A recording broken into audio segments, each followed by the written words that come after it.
Hey, welcome in to Day by Day. We're back again. It's been a couple weeks. We're doing every other week here during the off football and basketball season. I'm James, and I'm with Andrew. Andrew, Shedeur Sanders has still not been taken in the draft, and we are recording this at 9:38 p.m. He has not. April 24th. And not to root for anybody's misfortune. However, when Dion, brags that he's gonna be top 5, it kind of feels a little good. So I do not follow the draft, but I have been following people's reactions on Twitter. I love watching people melt down because their pro team makes a stupid decision, but we'll get into that a little bit. I know that you want to talk about that. We're going to talk a little Husker games on Saturday, some press conferences this week with Nebraska. I want to talk about running backs. And then we'll spend the bulk of our time doing our 10 programs that have the most to prove this fall, which I'm excited to hear your 10. I don't know what they are, so we'll go back and forth and we'll do that. James, I was kind of hoping we could pivot and have the majority of our time be NBA playoffs. Yeah, those started, didn't they? My gosh. Oh, my gosh. Maybe I'll watch the finals. Big NBA fan. Yeah. Okay, well, before we get into all that, our show is sponsored by no one. We do this for free out of the love of our hearts for Nebraska athletics. Yeah. It is found on characterchronicles.com. However, you can find our show there. Thanks to Adam and his site and for the community he's put together. You could also find us on YouTube, Spotify, all the platforms. Do us a favor and like the show, subscribe, comment, helps more people to find us. We'd love to hear from you. And I would say put in your top 10 programs, comment with your top 10 programs that have the most to prove this coming season. Okay. I want to give you your 5 minutes of draft glory. I follow college football. I don't follow pro teams enough to know where guys should go. I watch sparingly, and I'll watch the playoffs. I'll watch the Super Bowl, obviously, but I'm curious what your thoughts are on the draft. Did you expect Cam Ward to go first? I think everybody did. Were there any other surprises? I think they're probably, what are they, 15, 20 picks in at this point, almost done with the first round. What are your thoughts on first round so far? So I actually, just draft in general, I have always been a big fan. Like as a kid, I watched, I think when it used to be on a Saturday, I'd get up and I'd watch the first 3-4 rounds. I just like the analysis. Obviously I was always rooting for a Husker to go. It's been a lot of years since we've had multiple Huskers get drafted, and maybe this year that changes. I think we have Ty Robinson. I think Tommy Hill is, last I checked, Ty was sitting about 70 on best available. Tommy Hill was next, and then I think Fedoni. So I honestly, when it moved to Thursday nights, I don't really like the one Thursday night round. So I'm not following closely. Looking at the names, I watch a lot of college football, and I just don't really, a lot of the names don't resonate, just obviously the big names, the stars and whatnot. But isn't that crazy though? Yeah. Like the tight end for Michigan was taken before Warren at Penn State, and I was just like, I had no idea who that guy was. We play, even conference guys. And at the same, and then I look at those names and I'm like, are they really that much better than a Thomas Fedoni or whoever? Like, sure. That's, I really think the draft has become, maybe it's always been this way, but it's like name recognition. It's what have you done lately? Like, what's your team done lately? And so we see it obviously most of these schools that were top 25 pretty regularly are getting players drafted. And now, were you surprised that Shedeur was not taken in the first round? All right, I'm trying not to be biased, but not really. The guy led the nation in sacks taken last year. I think in the NFL, you really got to be concerned about the speed of pass rushers. the freakish athleticism that's out there, and Shedeur's not a scrambler. And so in the NFL, I mean, I guess I thought if he was going to get drafted higher, it'd be because of he was a Sanders.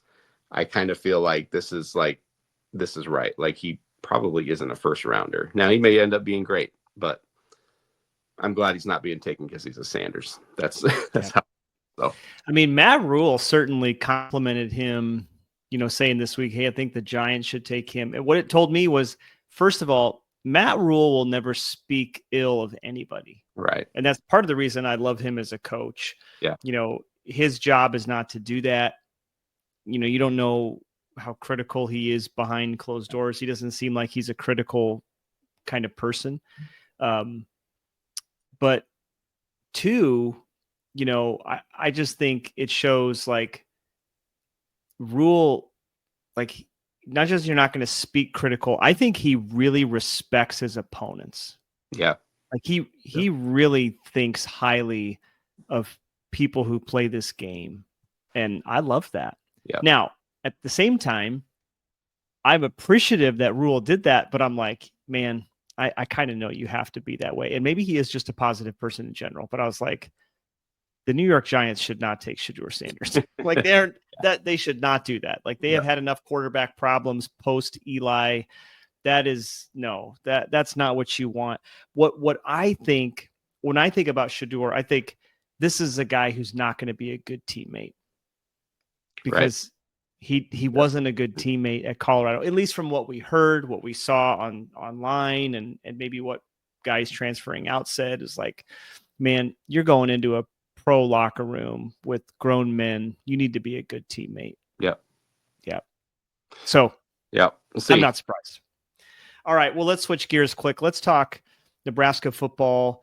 Thoughts from anything going on in the springtime. We got the Husker games going on this Saturday with a scrimmage. They're throwing in a scrimmage. And then I do want to hear your thoughts on how you feel about the running back room. So where do you want to start? Well, I'm bummed that, I'm not going to the scrimmage because I'm up here 1,500 miles away.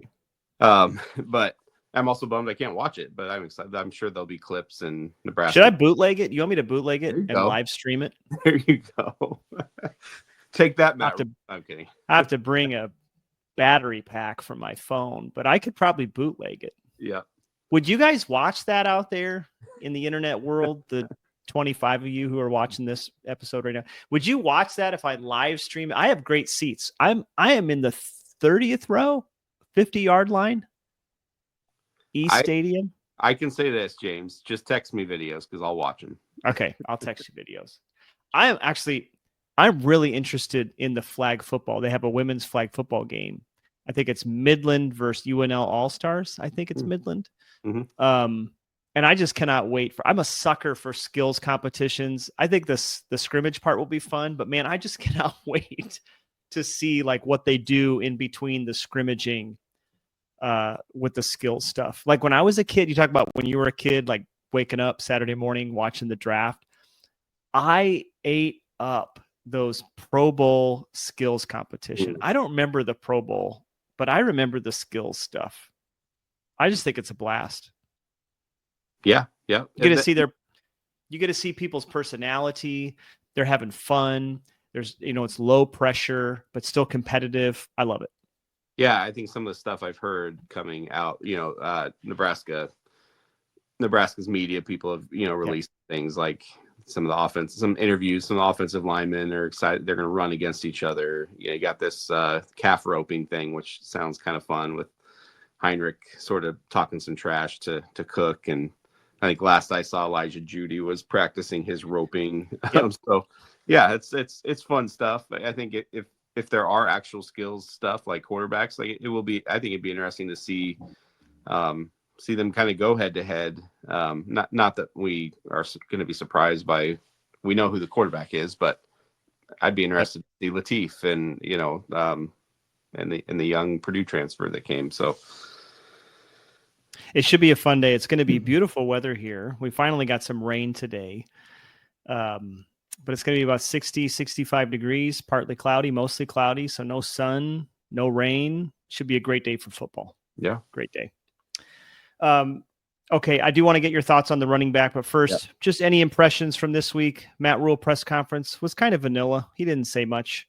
I think this is maybe a spring. Maybe it's because there is no spring game, but I've been very just kind of disconnected from all the goings on around. I following Twitter, always checking for updates. Yeah. I feel like maybe it's not me, but I feel like they've been very hush hush on things this year too, which I think is good. We're not having the hype videos come out and all the practice recaps and all that type of stuff. So yeah, I think under the radar, that's what we want to be.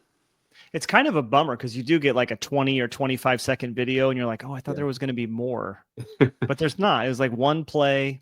And they're very fast, like between plays. Very fast. You don't even know who that was. You're trying to analyze it. So it's interesting. But I want to get your take on this. I put a poll up on Twitter yesterday. Didn't get a ton of votes, 126, which is still decent. But here was the question. How do you feel about Nebraska football's running back room going into the summer? In emojis. So do you fire, okay, the grimace, or weeping? So basically great, okay, I'm not so sure, and horrible. 16% said fire, 49% said okay, 32% grimaced, and 3% were weeping. Curious, I don't know if you voted in this, curious where you would find yourself and how you feel about the running back room. The reason I'm asking is because there's that recruit from North Dakota State who's in the portal, and Nebraska may be pursuing him. And I've seen just a lot of chatter about people not feeling great. But this poll, 126 people, almost half of them were like, I feel okay. Yeah. So where are you at? I voted feeling okay also. Okay. I'm okay with fresh. I mean, I'd like to see freshmen have a shot. So if that's what it comes down to, like it, we recruited these highly recruited guys to come in. So, Matt Rule's been talking about Quentin Ives for a long, long time. I think the guy is, at least physically seems to be ready for the rugged Big Ten. Obviously we feel good about Emmett. And if those two go down and it's freshman time, like maybe that hurts a little this year, but it's also great experience for future. So I also think this offense, even though Matt Rule has said we want to be real 50-50 balanced, I think they can adapt. If they had backs go down, Ja'Cory Barney catches short passes and those turn into run type plays. I think you got other guys like Mosey and just Swiss Army knife Bonner. There's a lot of ways I think that they can get the ball out quick and move it if we had to kind of step back from a run game a little bit. So if I could vote in my own poll, I would have voted okay. So I would have been in the majority there.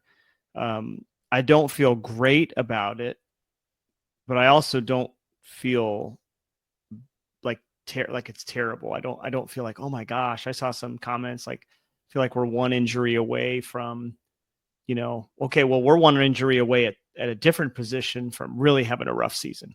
Yeah.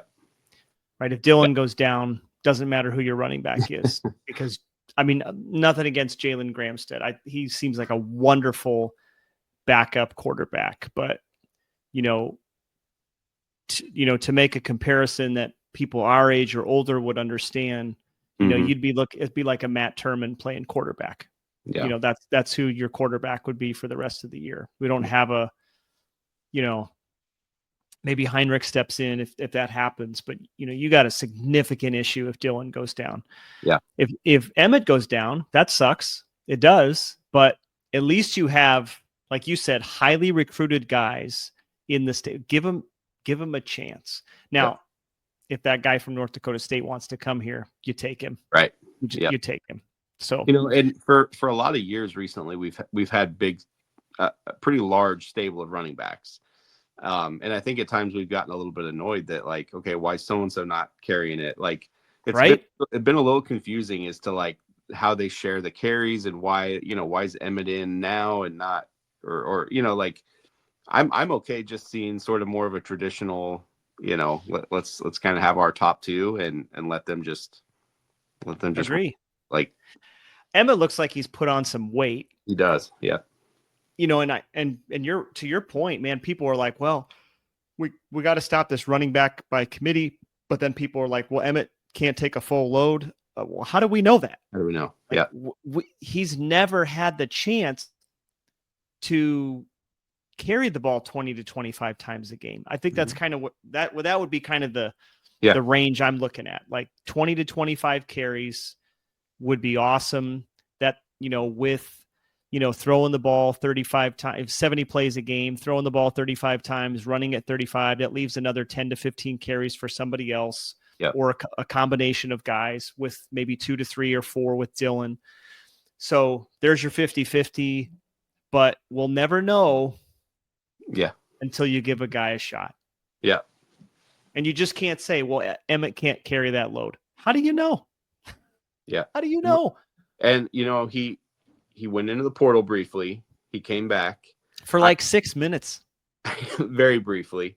I would guess he probably had a little bit of an issue with some of the how it was shared last year. Yep. I mean, he should, because he's a competitor. And so my guess is he came back with the understanding that, you're going to compete for it, but if you win it, you're the guy and you're going to carry the ball. Like, I think, why would you come back if that's not what's being told to you? So, So this, bringing on another running back adds to the roster size.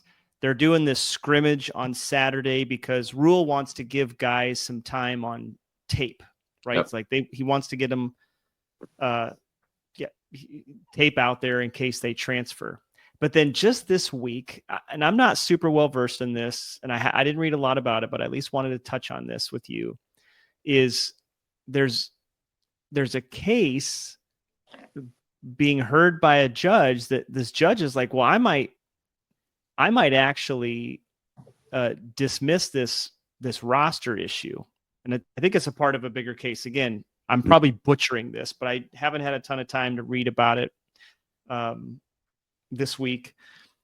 But the point is, the judge is trying to either kind of kick the can down the road or just eliminate the possibility of this roster, this 105 limit on the rosters. Yeah.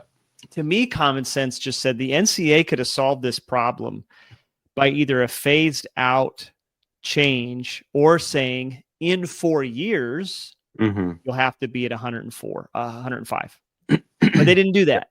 They just decided last year, okay, hey, by June 30th or July 30th or whatever the date was, August 1st, you got to be at 105. This judge she's like, no. What I love first is I bet this judge never went to law school thinking, you know what, I'm going to decide cases about how many people are on a college sports team. Yeah. Ridiculous that federal judge had to get involved, right? Like let's just throw that out there. It's ridiculous, first of all, but I think it's common sense that there should be a phased approach, or again, within 4 years on August 1st, 2029, that's when you have to be down to 105. And then it gives coaches the chance to prepare. Yep. And kids to prepare, because ultimately this decision it's disrupting a lot of athletes' lives. And it's not all of these kids are on NIL. Right. Most of them are not bringing in hundreds of thousands of dollars. Yeah. Probably not even tens of thousands of dollars. They're on that team because they love being on the team. Yeah. They love their football team, whether it's Nebraska, Colorado, Oklahoma, it doesn't matter. They love being on the team. Yeah.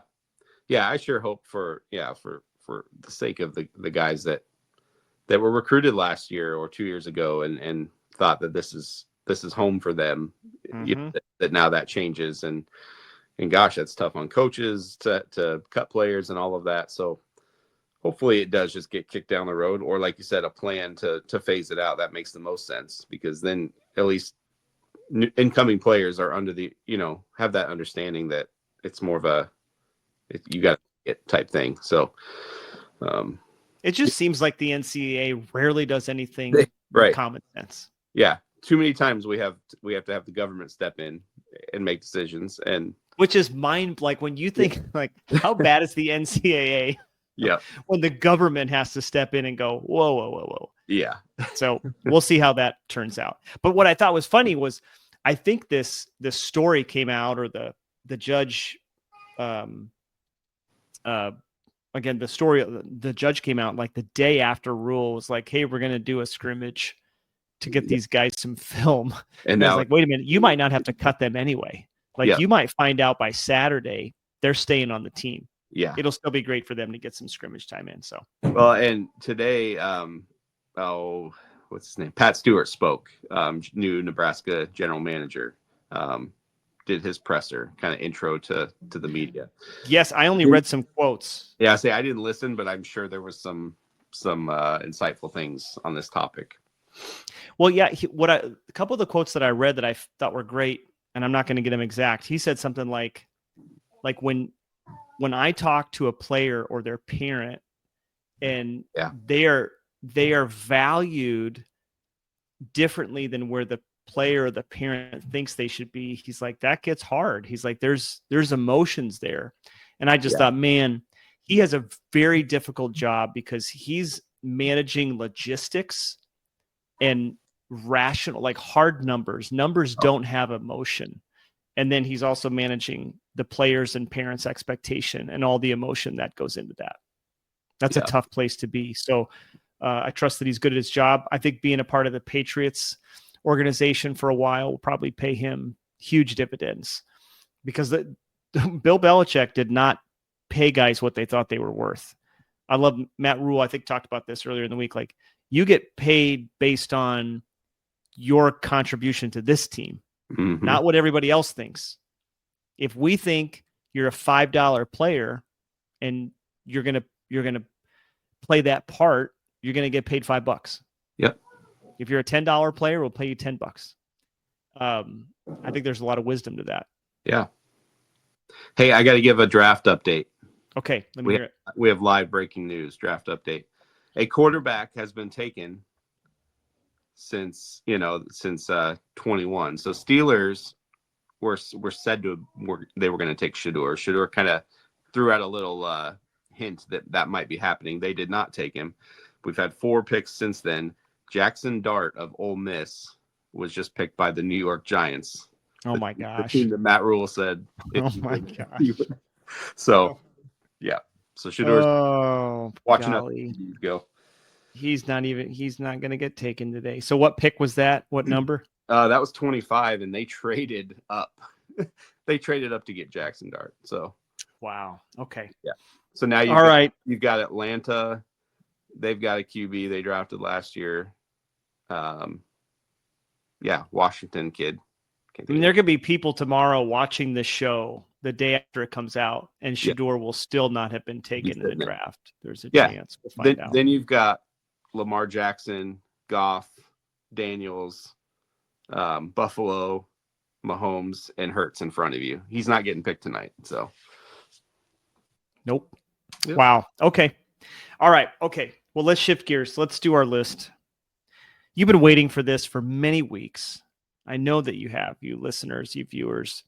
Our top 10 programs who have the most to prove in 2025. Do you have any disclaimers or thoughts around your list before you?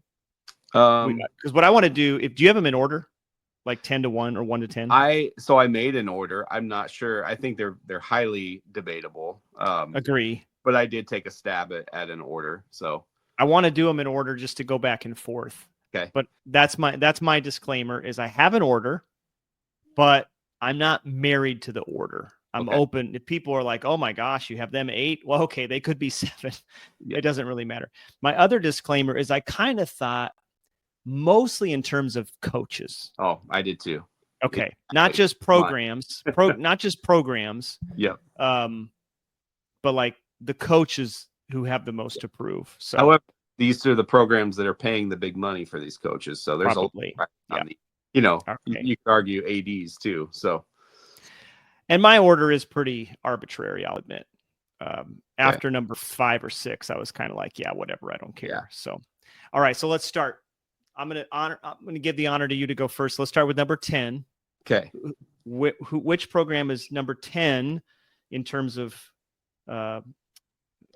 who has the most to prove going into 2025? So my other disclaimer to throw in are a lot of these programs were successful last year, but I want to see, are they 100%. Are they a flash in the pan, or are they going to be able to back it up? So number 10, I have Indiana. No, my gosh, you did not. Yes. That's my number 10. That's your 10. All right. Yeah. Okay, this is good. Guys, serious, we did not compare notes. I want to hear your rationale. I mean, again, coach, what I wrote down was, can they back up the bravado? I mean, that, and will the model of all the transfers that, he brought a ton of guys from his previous school. I'm sure some of those guys are gone now. I don't know what their transfer portal haul has been, but to me, I'm really curious to see, is he going to back it up? So I agree. Yeah. He has said, he's on record as saying he is his own mentor. Yeah. And I would like to know how he is advising himself going into this year where, you had a very old team, very experienced team. Yep. What are you going to do to follow it up? Will you be I actually wrote down, I don't know if you probably can't see my phone, one-hit wonder. Will you be a one-hit wonder? So we are on track. Okay. Love it. Who's your number 9? Florida State. Okay. No. Okay. So I have them much higher, probably too high, but okay. Florida State. And obviously, I mean, a complete coaching overhaul. What I see is a little bit of Scott Frost last year. You bring in, I don't know if Norvell was pressured into making a bunch of coaching changes, but it kind of feels like the question is, can he even survive the season in my mind? So agree. That's good. They are on my list. They're not number 9 though. I have Michigan at number 9. You hire Sharon Moore. Was that the right move? He had no head of coaching experience, and you're Michigan. Like, think about that. Yeah. You are Michigan, and you hired somebody who had never been a head coach. Blanking on the name of their 5-star quarterback they're bringing in. Absolutely blanking on his name. But is he going to move the needle? I saw a graphic today where it kind of predicted where every team would be at the end of next year. Michigan was kind of in that 7 to 8 win category. So I was like, is that enough for Sharon Moore to get another year? I think he's got a lot to prove. You want to be the guy long-term, probably going to have to win more than 7 games at Michigan. So I have Michigan number 9. Yeah. All right. I didn't even have Michigan in my 10. I'd say they're probably just outside of that, but sure. I agree. Okay. Well, that'll make it fun as we get closer to number 1. All right. Number 8. Who's your number 8? I put USC at 8. Okay. I mean, Lincoln Riley, when he was hired there, again, we're going back to coaches, but this is coaches, but also a program that's now year 2 in the Big Ten. They struggled a little bit. I'd say you could say the physicality, it's a different style of conference. So can they adjust? And is Lincoln Riley, I mean, have we seen the best of Lincoln Riley, or is this just not a fit there for him? So agree. I think it's a really intriguing one. Agree. Okay. My number 8 is Colorado. Okay. Obviously no more Shedeur, no more Travis Hunter. These are the guys Dion has been coaching for the last few years, going back to his time at his previous school. And there's a part of me that thinks you're coming off of a year where they went, was it 9-4? Yeah. 9-4. You did not beat one ranked team. You got blown out several times. Yeah. But a part of me thinks, man, you won 9 games. Colorado will probably roll out the red carpet for you for a long time. They're not going to fire. Deion I mean, Sanders. they're retiring jerseys already. So the reason I have Colorado on my list is because while I don't believe Deion Sanders personally thinks he has anything to prove to anyone, he just kind of comes across like that. I still think you're going to see it come out in press conferences if he starts to feel pressured, if he feels internally disappointed, frustrated with his team, with his coaching, you're going to see it come out. And so I think this year will be a make or break year for him. His son's gone. Travis Hunter, he said, is like a son. He's gone. If they don't do well, I'd be like, I wouldn't be surprised if Deion be moving on after next year. Yep. Okay. Number 7. I have them to come. So number 7, I don't know, maybe a boring one, but I took Arizona State. So okay, I don't have them. I thought about putting them on this list, but I don't. mean, a playoff team. Now that thinking on it a little bit, I'm not sure the pressure is real great at Arizona State. I'm sure they're very satisfied with what happened last year. So that may not be a factor. The coaches went, he kind of, from a relatively unknown to that. But again, I think there is a little bit of pressure. You were there last year. Can you keep it up? You're in the Big 12 now. So that's a good thought. I did think about putting them in. I would say for me, they'd probably be at 11 or 12. My number 7 is Nebraska. Okay. For obvious reasons. But I do think, I mean, again, we're in April, late April. I think 8 to 9 wins is what we kind of need to see from Matt Rule to be happy as a fan base. That's a lot of pressure. The schedule's not terrible. It's not terrible, but that's what we said a year ago at this time, Andrew. We were like, oh, the schedule's not that bad. And then guess what? It was a lot harder than we thought it would be. So it's year 3 of Matt Rule. It's time to do the year 3 magic. So I got him at number 7. Okay. All right, number 6. 6, I have Oklahoma. You know what? I don't have them on the list, and they should be. And this is really in name only. They're Oklahoma. They're SEC. They moved into the SEC conference, and they hired a big name coach. I mean, I think unproven, obviously, not as a head coach for Venables, but it's not trending great for them. That I think they lost out on some recruiting battles and things like that. I think 1 or 2 to us, it seems like last year. It's kind of time to put up, I think, for them. Put up or shut up. So that's good. Okay, my 6 is a different O team. I have Oregon. Okay. You have all the money in the world.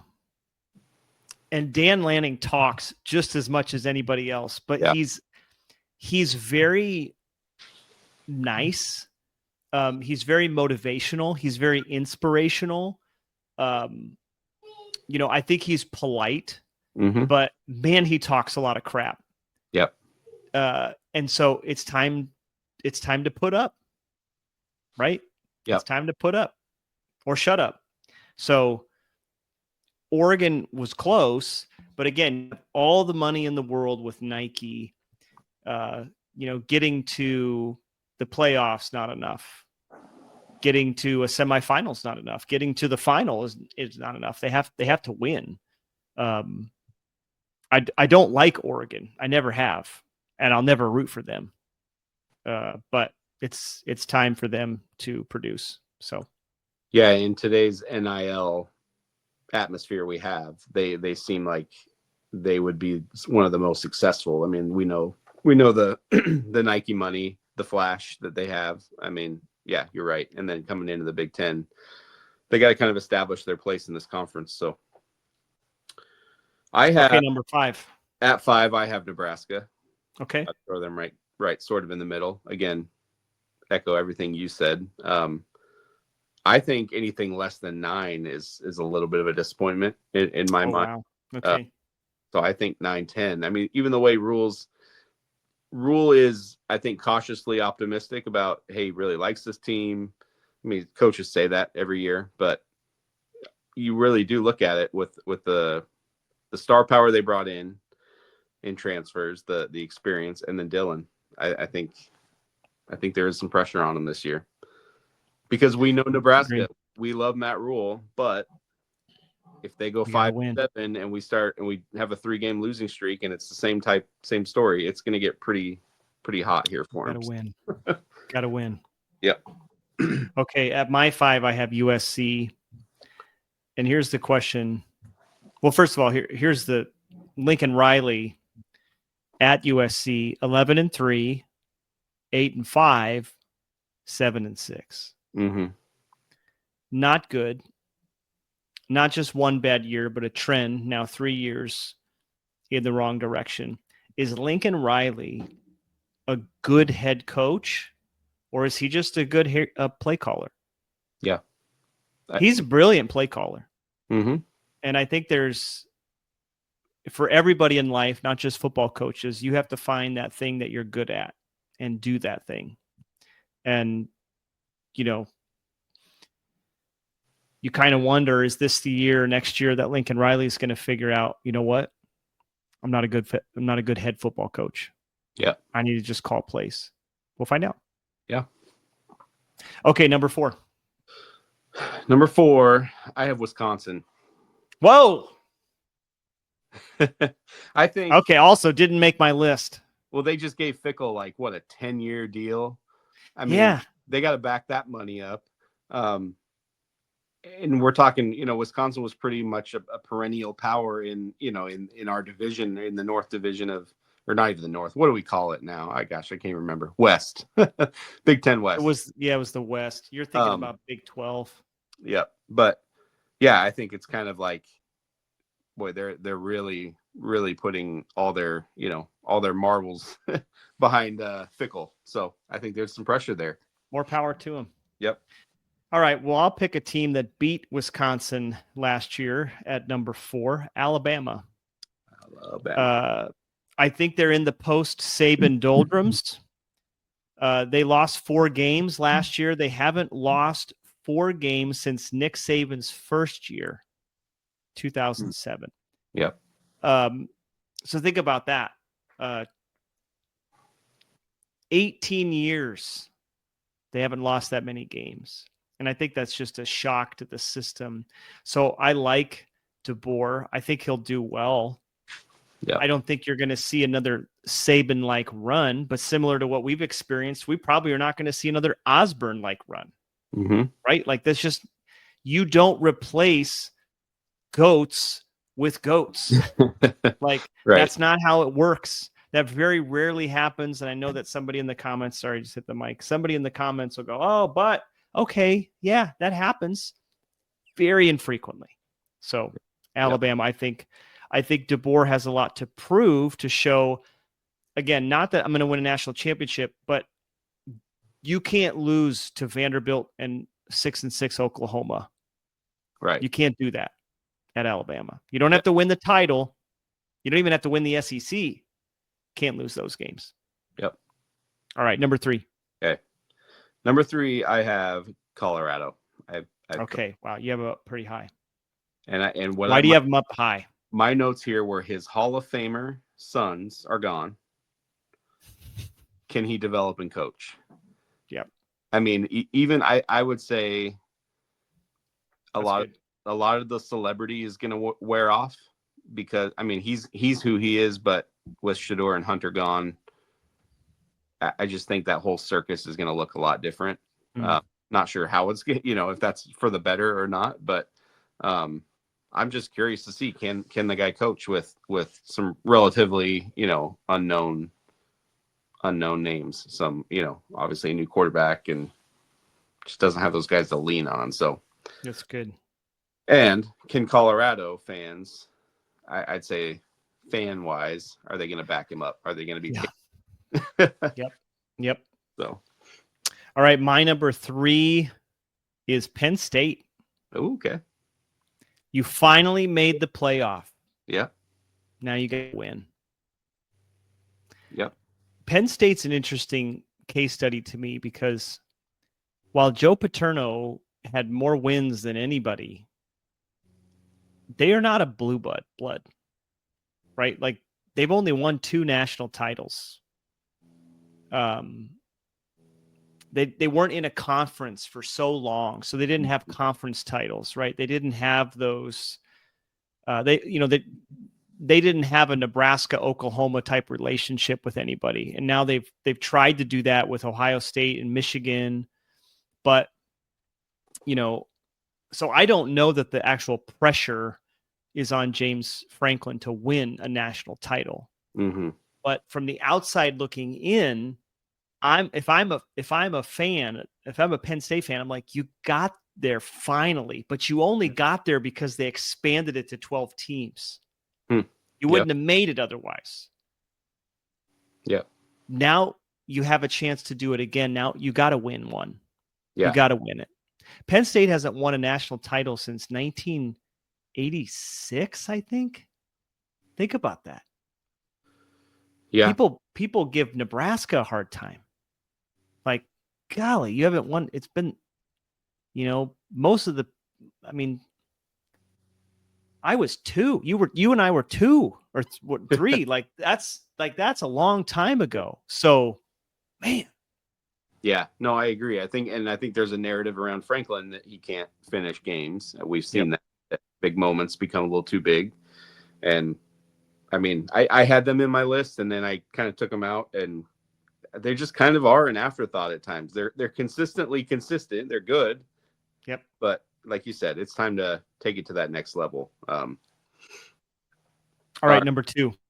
Number 2, I threw in LSU. Oh, I have LSU at 2. This is great. Oh, man. All right, here we go. Let's talk about LSU. I think 2 things. SEC, and they're, I'd say they're kind of an SEC darling if you look at it that way, if you're within the SEC conference. Yep. And then Coach Kelly. And he leaves Notre Dame. He comes to LSU.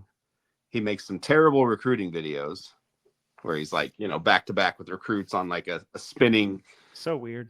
He changes his accent to try to sound all Southern. I just think he's just it's just a weird deal.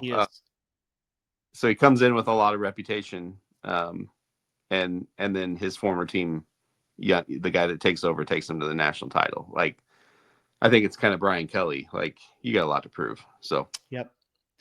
All good points. Don't disagree. Yeah. 3 years at LSU, no playoff, haven't even really been close. Yeah. But previously, I mean, even with Ed Orgeron, right? Like, they won the thing. Yep. I know you had Joe Burrow. I get that. You had Joe Burrow. You had Bill Bush. But I mean, they brought you there to win championships. So you got to just win your conference. Okay. I'm trying to think who your number 1 would be based on who we've talked about, and I'm blanking who you have left. Should we recap here? Sure. Okay. Yeah. So who we got? 10, Indiana, both of us. 9, I had Michigan. Florida State. 8, USC. Colorado. 7, I had Nebraska. Arizona State. 6, I had Oregon. Oklahoma. 5, I had USC. Nebraska. 4, I had Alabama.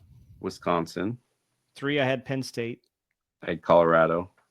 And we both had LSU at number 2. All right. Who is your number 1 team who has the most to prove in 2025? I have Alabama. Okay. It's based on recency. I mean, it's Alabama. I think you heard, I saw and read a lot of disgruntled fans and media, Feinbaum, those people, that weren't too impressed with DeBoer's, what he did last year. And I think that's a little ridiculous, obviously, first year coach coming in. But I'd say the pressure's on him. And I think the pressure's on Alabama because this isn't 2010. This isn't 2012. This is NIL. We have parity, even greater. We have Alabama players go to Nebraska of all places. So, I think you're right. I think they got to be cautious not to kind of fall into, if they want to kind of stay where they believe they should always be, they got to be careful not to kind of fall back into the pack a little bit. So, oh man, I would love it if they did. Yep. Okay, my number 1 is Florida State. Okay. Because of, again, the coach. I don't think Norvell will even make it through the year. I don't see him making it halfway through the year. You go 2-10. Again, Florida State, you'd think of in terms of blue bloods, Florida State is right on the cusp of if they're not in, they're number 9. They're close. If I like top 8 is in my mind, there's 8 blue bloods. We can do that another I think do we have that conversation? Yeah, we did. We did. Yeah. You guys can go back and listen. They're close, but when you win 2 games, even in Nebraska's darkest years, we never only won 2 games. Yeah. So I just think he has the most to prove, probably because he just has, you lose 10 in a season. You have a long way to go. Yep. Kalen DeBoer doesn't have as far to go. 9-4 is bad. They probably won't lose to Vanderbilt again, but man, Florida State, you replace a lot of your staff, new defensive coordinator. I mean, last year was an unmitigated disaster. Yeah. And I don't think he'll survive it. I don't.